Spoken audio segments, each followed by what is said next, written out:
For today's video po, gagawa po tayo ng cassava cake. Pero wala pang nyog, kaya ayan, magbabalat muna tayo ng nyog. Tatry muna natin kung marunong pa nga tayo. Ayan, marunong pa naman po. Pero dahan-dahan lang at delikado po. Baka tayo matusok ng pangbalat ng nyog. Ayan po ay traditional na pangbalat ng nyog dito sa probinsya. Ayan pa rin po ang ginagamit hanggang sa ngayon.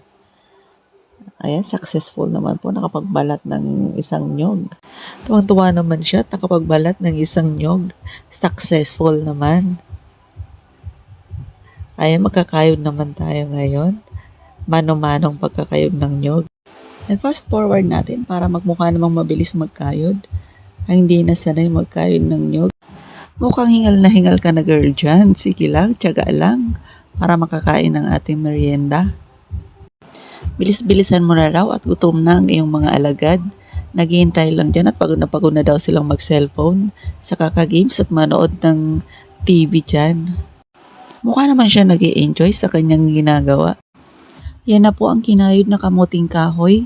Nasa 5 cup din po yan at lalagay na rin po natin ang isang latang gatas. Ihalo-halo lang po natin. At lagyan na yung gata. Ayan na po yung gata.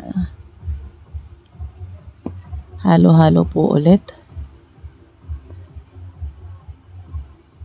Talagayan na rin po natin ng asukal at wala pong available na condensed milk. Asukal na lang muna at malayo-layo po ang tindahan dito.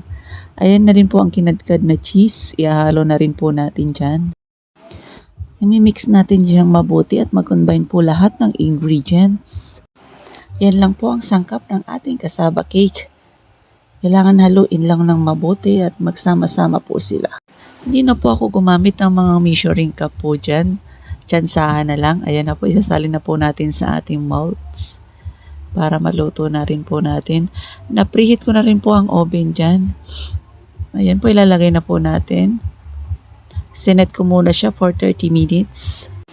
Na-prepare na rin ako ng panglagay sa ibabaw. Yung may gata, may gatas, asukal, cheese, at itlog. Ayan na po ang finished product ng ating cassava cake.